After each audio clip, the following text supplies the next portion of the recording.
Good afternoon students, welcome back to my channel science hub. आज मैं लेके आया हूँ आपके लिए class 10th chapter 3 metal and non metal. ठीक है, तो इस चैप्टर में आपको सबसे पहले तो पढ़ना है मेटल नॉन मेटल की प्रॉपर्टी। मेटल नॉन मेटल की बेसिक प्रॉपर्टी क्या होती है कि मेटल सॉलिड होता है। इसके मेटल नॉन मेटल की प्रॉपर्टी तो आपको सबको पता होगी, लेकिन इसके एक्सेप्शंस बहुत इंपॉर्टेंट हैं। एक्सेप्शन के बारे में सवाल बहुत आता है, जैसे कौन सा ऐसा मेटल है जो सॉलिड नहीं होता रूम टेम्परेचर पे, तो वो मरकरी है। कौन सा ऐसा, अब जैसे मेटल में हमारे नॉन मेटल हमारे तीनों स्टेट में आ जाते हैं, सॉलिड में आयोडीन, लिक्विड में ब्रोमीन, गैस में क्लोरीन। मेटल डक्टाइल होते हैं, मेलेबल होते हैं। डक्टाइल मतलब थिन वायर से बदल सकते हैं उसको, मेलेबल मतलब उसको थिन शीट्स में बदल सकते हैं, पर नॉन मेटल को ऐसा हम नहीं कर सकते। मेटल जो होते हैं वो सोनरस होते हैं, मतलब साउंड प्रोड्यूस करते हैं। लश्चरस होते हैं, मतलब शाइनिंग होती है मेटल में। ठीक है, जबकि नॉन मेटल में ना ही सोनरस ना ही शाइनिंग होती है। बस एक्सेप्शन ये है कि आयोडीन और ग्रेफाइट जो है वो नॉन मेटल होने के बावजूद भी शाइनिंग करते हैं। मेटल का boiling point, melting point high होता है, नॉन मेटल का लो होता है। बस एक्सेप्शन इसमें डायमंड है। ठीक है, अब इसके अंदर अगर हम देखें तो इसके अंदर कैल्शियम का और गैलियम का लो मेल्टिंग पॉइंट होता है। तो एक्सेप्शन सबके याद रखने हैं। सारे मेटल्स की डेंसिटी ज़्यादा होती है, बस सोडियम पोटेशियम को छोड़ के। ठीक है, अब ये भी पूछा जाता है इसके अंदर कि हम सोडियम को क्यों केरोसिन में रखते हैं, क्योंकि सोडियम एक ऐसा मेटल है जो बहुत जल्दी रिएक्ट करता है। अगर हम अभी रिएक्टिविटी सीरीज पढ़ें, देखो सोडियम यहाँ आ रहा है दूसरे नंबर पर। ठीक है, सोडियम का सिंबल Na होता है और ये बहुत जल्दी मेटल ऑक्साइड बना लेगा। इसकी रिएक्शन मैंने यहाँ लिख रखी है। ये पहली रिएक्शन है आपकी कि अगर मेटल को ऑक्सीजन से रिएक्ट करें तो क्या बनेगा। अगला एम्फोटेरिक ऑक्साइड क्या होता है, ऐसा ऑक्साइड, ऐसा मेटल ऑक्साइड जो रिएक्ट करेगा बोथ एसिड और बेस दोनों से। जैसे एल्यूमिनियम ऑक्साइड का एग्जांपल दे रखा है, पहले हमने एसिड से रिएक्ट कराया तो AlCl3 बन गया, फिर हमने बेस से कराया तो सोडियम एल्यूमिनेट बना, NaAl2, 212 याद करेंगे इसको। ठीक है, अब मेटल अगर वाटर से रिएक्ट करेगा तो वाटर में कोल्ड, हॉट, स्टीम तीनों से करेगा। कोल्ड की रिएक्शन कोल्ड से करते हैं सोडियम, पोटेशियम, कैल्शियम, तीनों की रिएक्शन लिख रखी है मैंने। स्टीम से करते हैं एल्यूमिनियम और फेरस, आयरन, और मैग्नीशियम बस करता है हॉट से। सवाल आता है पेपर में कि क्यों कैल्शियम मैग्नीशियम फ्लोट करते हैं वाटर पे, क्योंकि हाइड्रोजन के जो बबल है ना वो चिपक जाते हैं पानी में, तो वो फ्लोट करवाता है उसको। ये आप लोग बताएंगे कमेंट में, क्योंकि हमने एसिड बेस में पढ़ा हुआ है कि अगर मेटल एसिड से रिएक्ट करता है तो सॉल्ट और हाइड्रोजन गैस देता है। इसका एक एग्जाम्पल आप लोग कमेंट में बताएं। अब एक्वारेजिया क्या है, तो एक्वारेजिया एक ऐसा सॉल्यूशन है जो 3:1 में बनता है। 3:1 में क्या होगा भाई, तो कंसनट्रेटेड HNO3 यानी कि नाइट्रिक एसिड और HCl यानी कि हाइड्रोक्लोरिक एसिड, इन दोनों का रेशियो होता है एक्वारेजिया। ठीक है, इसका यूज़ क्यों करते हैं, इसका यूज़ करते हैं हम गोल्ड और प्लैटिनम को गलाने के लिए। अगला रिएक्शन है तुम्हारा, अगर हम किसी भी मेटल को मेटल के कंपाउंड से करा दें रिएक्ट, तो वो डिस्प्लेसमेंट रिएक्शन रहेगी। सिंपल डिस्प्लेसमेंट रिएक्शन को यही कहते हैं हम। ठीक है, अगला टॉपिक है आपका आयनिक कंपाउंड। बहुत इंपॉर्टेंट टॉपिक है ये, आयनिक कंपाउंड बहुत आता है पेपर में। ठीक है, तो ये बहुत इंपॉर्टेंट टॉपिक है। कैसे करेंगे, अगर हम किसी भी मेटल को नॉन मेटल से कराएं तो आयनिक कंपाउंड बनेगा। ठीक है, मतलब आयंस के एक्सचेंज से बनता है ये। जैसे मैंने लिया मैग्नीशियम मेटल, एक क्लोरीन एंड नॉन मेटल लिया मैंने। मैग्नीशियम का एटॉमिक नंबर 12 होता है, तो वो टूटेगा 282 में, KLm हमने पढ़ा था 9th में ये। क्लोरीन टूटता है 287 में, 17 होता है उसका एटॉमिक नंबर। अब मैग्नीशियम के पास 2 इलेक्ट्रॉन एक्स्ट्रा हैं, तो वो 2 इलेक्ट्रॉन क्या कर सकता है, लूज़ कर सकता है। और वो 2 इलेक्ट्रॉन उसी को तो लूज़ करेगा जिसमें हमारा इलेक्ट्रॉन चाहिए होगा। अब एक क्लोरीन से तो हम करा नहीं सकते इसको, इसलिए क्लोरीन हमें 2 लेने पड़ेंगे, क्योंकि क्लोरीन में एक ही इलेक्ट्रॉन चाहिए होता है ना, तो 2 क्लोरीन लेंगे अगर हम, तो एक एक दोनों को दे सकता है ये। तो अगर ये 2 इलेक्ट्रॉन लूज़ करेगा तो इसकी रिएक्शन ऐसे होगी, Mg2+ + 2 इलेक्ट्रॉन, 2 इलेक्ट्रॉन लूज़ करके ये 2 8 बन चुका है। और क्लोरीन 2 इलेक्ट्रॉन गेन करके 2 8 8 बन जाएगा। ऐसे होगा गेन, देखो दोनों में साथ साथ था, दोनों से एक एक इलेक्ट्रॉन दिया, डॉट से आपको दिखाना है, क्रॉस से।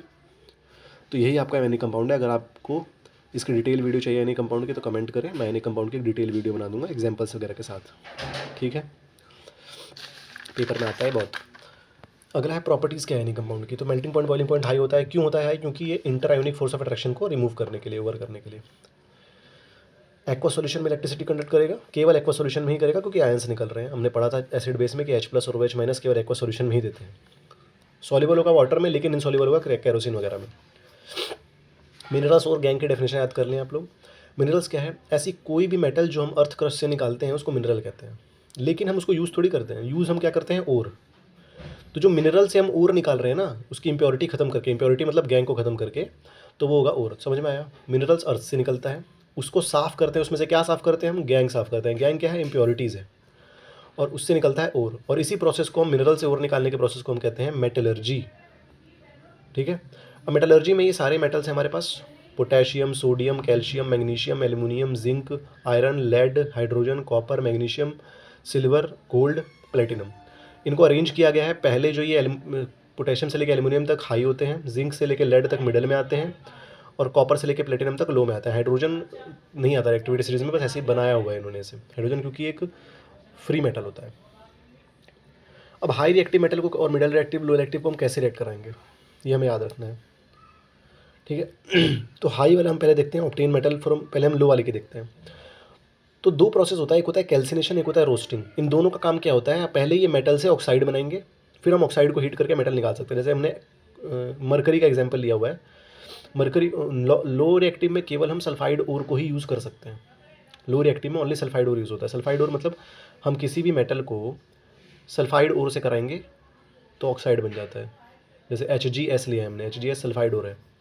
ये याद रखेंगे, आप कभी भी सल्फाइड ओर लेते हैं तो उसके अंदर ऑक्सीजन जरूर रिएक्ट कराते हैं, क्योंकि ये प्रेजेंस ऑफ ऑक्सीजन में होता है। फिर उससे हमारा ऑक्साइड बनेगा, ऑक्साइड से फिर हम वापस हीट कराएंगे तो मेटल बन जाएगा, ठीक है। डिटेल वाइज अगर हम देखें तो देखो कॉपर का कराया हुआ है यहाँ पे, कॉपर सल्फाइड लिया हमने, फिर उसमें ऑक्सीजन रिएक्ट कराया हमने, तो ये कॉपर ऑक्साइड बना। साथ में कौन सी गैस निकलेगी, सल्फाइड और में SO2 निकलता है। फिर उसी ऑक्साइड को वापस से हीट कराया तो हमारा कॉपर मिल गया। बस सिंपल रिएक्शन है लो रिएक्टिव में। किसी भी मेटल को ऐसे करेंगे हम, पहले उसको सल्फाइड और से हीट कराएंगे तो ऑक्साइड बनेगा, ऑक्साइड को वापस हीट कराओगे तो मेटल निकल जाएगा, ठीक है। ये याद रखना है आपको, लो रिएक्टिव में केवल सल्फाइड ओर का ही यूज़ होता है, ठीक है, जिसको रोस्टिंग कहते हैं। मिडल रिएक्टिव में हमारा दोनों का यूज़ होता है, कार्बोनेट और सल्फाइड और दोनों का। कार्बोनेट और यूज़ करेंगे तो कैल्सिनेशन कहते हैं उसको, सल्फाइड और यूज़ करेंगे तो उसको रोस्टिंग कहते हैं। ये याद रखेंगे आप, हमने भी पहले ही बताया था कि सल्फाइड और में ऑक्सीजन लगाना पड़ता है क्योंकि वो प्रेजेंस में होता है, ठीक है। कार्बोनेट में हमें नहीं लगाना पड़ता। ये थोड़ा उल्टा हो गया, इसको आप सही कर लें। रोस्टिंग नहीं आएगा यहाँ पे, ये कैल्सिनेशन होगा, ये होगा रोस्टिंग, ठीक है। सल्फाइड और को रोस्टिंग कहते हैं, कार्बोनेट और को कैल्सिनेशन कहते हैं। तो सल्फाइड और में ऑक्सीजन रिएक्ट कराया हमने, कार्बोनेट में नहीं कराया। एक में SO2 गैस निकलेगी, एक में CO2 गैस निकलेगी। डिफरेंस आप इसका बना सकते हैं अपने आप ही, डिफरेंस बिटवीन, ठीक है। डिफरेंस बिटवीन कैल्सिनेशन रोस्टिंग का अपने आप बना सकते हैं। पहला क्या लिखेंगे कि सल्फाइड और प्रेजेंस ऑफ ऑक्सीजन में होता है, कार्बोनेट और एब्सेंस ऑफ ऑक्सीजन में होता है, ठीक है। इसके अंदर हम सल्फाइड और यूज़ करते हैं, इसके अंदर हम कार्बोनेट और यूज़ करते हैं। Presence of oxygen, absence of oxygen, इसमें SO2 गैस निकलती है, इसमें CO2 गैस निकलती है, सिंपल है, ठीक है।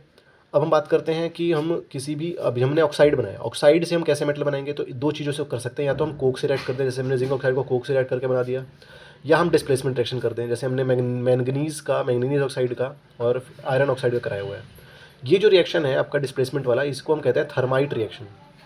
ये रेलवे ट्रैक्स को ज्वाइन करने में यूज़ होता है। ये बहुत इंपॉर्टेंट रिएक्शन है, पेपर में बहुत बार पूछा गया है। ये आपके पेपरों में दिखा भी होगा थर्माइट रिएक्शन, जिन जिनके प्री बोर्ड हुए हैं, ठीक है, उसमें आता है ये पेपरों में। MnO2 + 4Al 3Mn + 2Al2O3, ठीक है। Al2O3 निकल रहा है इसके अंदर, हीट भी निकलती है। एक्सोथर्मिक रिएक्शन होता है ये, क्योंकि हीट रिलीज हो रही है। थर्माइट रिएक्शन भी कहते हैं इसको, थर्मल मतलब हीट, ठीक है, याद रखेंगे इस बात को। रेलवे ट्रैक्स को ज्वाइन करता है ये, ठीक है। टॉप रिएक्टिव में आपको सीधे सीधे आयनिक कंपाउंड बनाना है, कुछ नहीं करना है इसमें, तो इसलिए बोल रहा हूँ आयनिक कंपाउंड बहुत इंपॉर्टेंट है। आयनिक कंपाउंड की अगर आपको डिटेल वीडियो चाहिए तो कमेंट करें, डिटेल वीडियो मिल जाएगी उसकी, ठीक है। रिफाइनिंग ऑफ मेटल कैसे होता है, देखो किसी भी मेटल को रिफाइन करना है तो उसी का एसिडिफाइड सॉल्यूशन लेना पड़ेगा आपको। जैसे कॉपर सल्फेट करना था, कॉपर को करना था तो कॉपर सल्फेट लिया। मान लो हमको आयरन सल्फेट करना होगा तो हम आयरन लेंगे, ठीक है। आयरन का करना होगा तो आयरन सल्फेट लेंगे। किसी का भी सल्फेट सॉल्यूशन ले सकते हैं मेटल का, जिसको आपको कराना है। दो रॉड है, एनोड कैथोड, सॉल्यूशन आपने डाल दिया इसके अंदर, इसमें सॉल्यूशन डाला हुआ है, ठीक है, इसमें सॉल्यूशन है आपके पास। तो एनोड पे सारी गंदगी जमती है, जिसको हम कहते हैं एनोड मड, और कैथोड पे क्या मिलेगा, प्योर मेटल मिलेगा। देखो यहाँ लिखा हुआ है इम्प्योर Cu एनोड पे, कैथोड पे प्योर Cu। उसी गंदगी के कारण यहाँ पे मड जम जाता है, मड मतलब कीचड़ होता है, ठीक है। लास्ट टॉपिक चैप्टर का है एलॉय। एलॉय क्या है, मेटल नॉन मेटल का मिक्सचर होता है।